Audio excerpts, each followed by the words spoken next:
Bethlehem की ओर यात्रा। इस आगमन काल में हम बेथलेहम की ओर यात्रा कर रहे हैं 25 तारीख प्रभु यीशु का जन्मोत्सव मनाने के लिए, और हम यात्रा कर रहे हैं उस बेथलेहम की ओर। तो आज के पहले जो दिन हो गए हैं, मुझे विश्वास है कि आप हर दिन जो व्यक्ति हमारे साथ इस यात्रा में शामिल हुए हैं, आप उनका साथ पूर्ण रूप से निभाए हैं और लाभ उठाए हैं। और आज हमारे साथ हैं यूसुफ, स्वप्न दृष्टा। आइए हम इनके बारे में थोड़ा सा गहरे रूप से जानने का प्रयत्न करते हैं। मुझे मालूम है आप इनको जानते हैं, फिर भी थोड़ा सा अपने याद को हम थोड़ा सा और ताजा कर लेते हैं। कल हमने याकूब के बारे में मनन किया, याकूब का साथ हमने पाया था, और याकूब के 2 पत्नियां और उन पत्नियों की जो दासियां थी उन 2 और तो यानी 4 व्यक्तियों से, 4 महिलाओं से ये 13 बच्चा उत्पन्न किए, 12 बेटे 1 बेटी। उनमें से दूसरी पत्नी राहेल, इन्हीं से याकूब सबसे ज्यादा प्यार करते थे। और राहेल एक प्रकार से निस्संतान थी। उनके बुढ़ापे में, याकूब के बुढ़ापे में राहेल से याकूब को 2 संतान उत्पन्न हुए, 2 बेटे हो गए, एक 11वां और एक 12वां। उनमें से सबसे छोटे हैं बेंजामिन, और उनसे बड़े हैं जोसेफ या यूसुफ, जिनके बारे में आज हम मनन कर रहे हैं। यूसुफ से याकूब बहुत ज्यादा प्यार करते थे, क्योंकि उनकी प्यारी पत्नी राहेल से वो जन्मे, इसलिए वो उनके साथ ज्यादा समय बिताते और उनके लिए अन्य बेटों से ज्यादा कुछ नए कपड़ा देना या अलग रूप से उनको अपना साथ रखना, ये सब वो किया करते थे याकूब। इस कारण उनके अन्य सभी भाई लोग उनसे बैर करते थे, और इस विचारधाराओं के कारण और इनके साथ साथ और एक कारण है, यूसुफ बहुत ज्यादा स्वप्न देखते थे, और उन्हें स्वप्न में उन्हें बताया जाता था कि भविष्य में क्या क्या होने वाला है, और स्वप्न की व्याख्या करने की भी क्षमता उनमें थी। ईश्वर वो वरदान उन्हें दिए थे। एक स्वप्न में वो ये देखे थे कि उनके अन्य सभी भाई लोग उनकी सेवा सत्कार कर रहे हैं, यानी वो उनके अधिकारी बन गए हैं।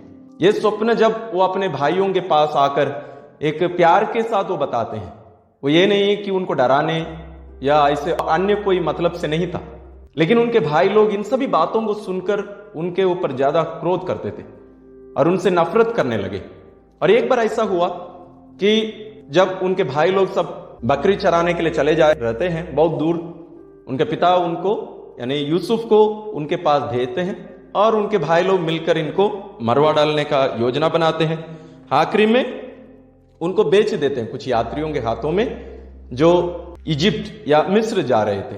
तो उस प्रकार वो मिस्र पहुंच जाते हैं। मिस्र में एक व्यक्ति के अधीन में एक नौकर के रूप में रहता है, दास के रूप में, और वहां उसकी पत्नी उसके साथ थोड़ा सा दुर्व्यवहार करने की प्रयत्न करती है, और आखिरी में वो बंदी गृह में बंद हो जाते हैं, कैद हो जाते हैं, कैदी के रूप में।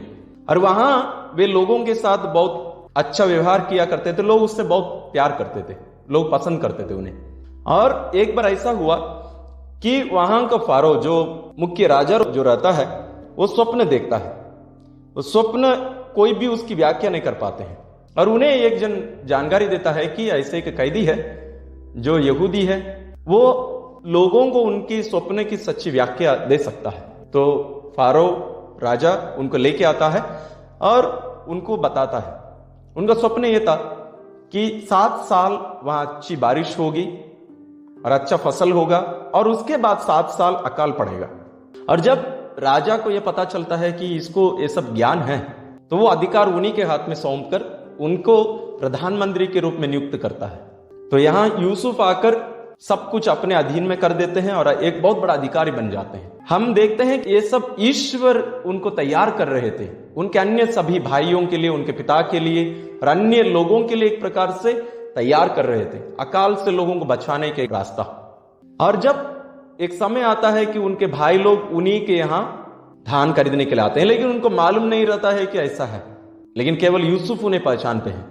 लेकिन बाद में वो अपने आप को प्रकट कर लेते हैं, और उनके पिता, उनके भाई लोग सब जाकर मिस्र में ही जाके रहने लग जाते हैं, और वहीं एक राष्ट्र के रूप में उत्पन्न होते हैं, जिसके बारे में हम उत्पत्ति ग्रंथ अध्याय 35 से लेकर पूरे पुस्तक में अन्य जो बचे हुए अध्याय हैं पूरा इन्हीं के बारे में हम जान सकते हैं। आप जरूर इनके बारे में गहरे रूप से जानने के लिए उनको पढ़िए, बहुत अच्छे लगते हैं। अच्छी अच्छी कुछ घटनाएं हैं जिसको हमें जानना जरूरी है।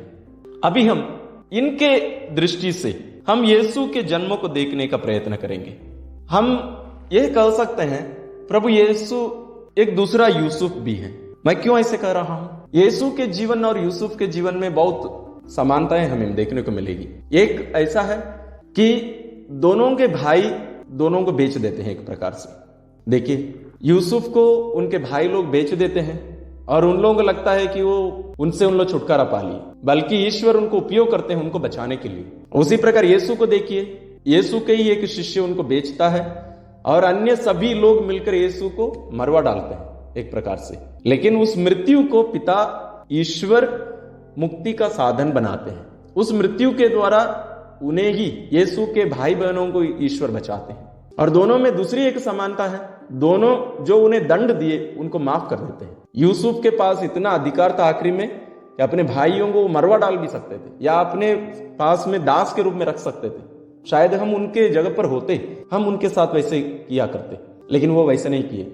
जैसे यीशु क्रूस पर मरते हुए कहे, हे पिता, ये नहीं जानते कि क्या कर रहे हैं। यूसुफ भी उसी दृष्टिकोण से देखे, आप लोग अनजाने में किए, लेकिन ईश्वर इन सबको हमारे लिए, हमारे उन्नति के लिए, हमें बचाने के लिए ये सब तैयारी किया है।